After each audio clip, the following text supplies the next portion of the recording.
सरपंच साहेब, आमच्या गावाची ग्रामपंचायत कर वसूल करून करून परेशान झाली पहा. पण तुमच्या गावात बरोबर कर वसूल करता तुम्ही, कसं काय हो? अहो, तुम्ही आता पण तेच जुनी पद्धत वापरता का?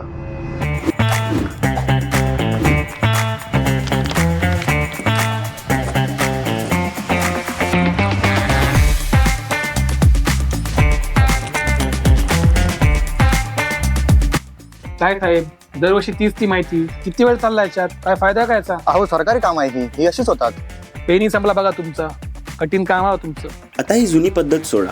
सादर आहे ई ग्रामसेवक डिजिटल नेम प्लेट. आता डिजिटली मिळवा धारकाची संपूर्ण माहिती, मालमत्ता प्रकार व संपूर्ण तपशील, सर्व प्रकारच्या करांची माहिती, नमुना 9 कर मागणी माहिती, UPI द्वारे कर भरण्याची सुविधा, कर भरल्यानंतर त्वरित पावती, जागेचे अचूक लोकेशन गुगल मॅपवर. अहो, तुम्हाला सांगतो, आधी कर वसूल करताना आम्हाला पण खूप अडचणी यायच्या. घरोघरी जाऊन कर वसूल करायला लागत होती. वेळ आणि कागदपत्रांचाही खर्च व्हायचा. पण जेव्हापासून ई ग्रामसेवकची नेमप्लेट आम्ही दारोदारी लावलेली आहे, तेव्हापासून सगळं काम एकदम सोपं झालं पहा. पण साहेब, ही माहिती भेटेल कशी? अहो, एकदम सोपं आहे. घराबाहेरील डिजिटल QR कोड स्कॅन करा आणि काहीच सेकंदात घराचा आढावा तुमच्या स्क्रीनवर.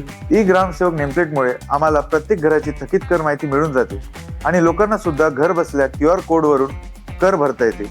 यामुळे गावाच्या कर संकलनात वाढ झाली आहे. काय सांगता? ग्रामपंचायत चक्र मारायचं काम बंद? काही काम नाही, एकदम घरी बसून एक क्लिक वर आणि जमा पावती सरळ फोनवर. काय ते डिजिटल? डिजिटल. आर्स इन्फोटेकच्या या डिजिटल नेमप्लेटमुळे गावाची कर संकलनात मोठ्या प्रमाणात वाढ झाली आहे. मी सगळ्या ग्रामपंचायत सदस्यांना हेच सांगेल की ही डिजिटल नेमप्लेट फक्त महत्वाची नसून ती गावाच्या विकासासाठी अत्यंत आवश्यक आहे. थकीत करामुळे गावाचा विकास थांबता कामा नये. डिजिटल नेम प्लेट लावा, कर संकलन वाढवा. तुमच्या गावाचा विकास आता तुमच्या हातात. डिजिटल नेम प्लेट, घराची डिजिटल ओळख.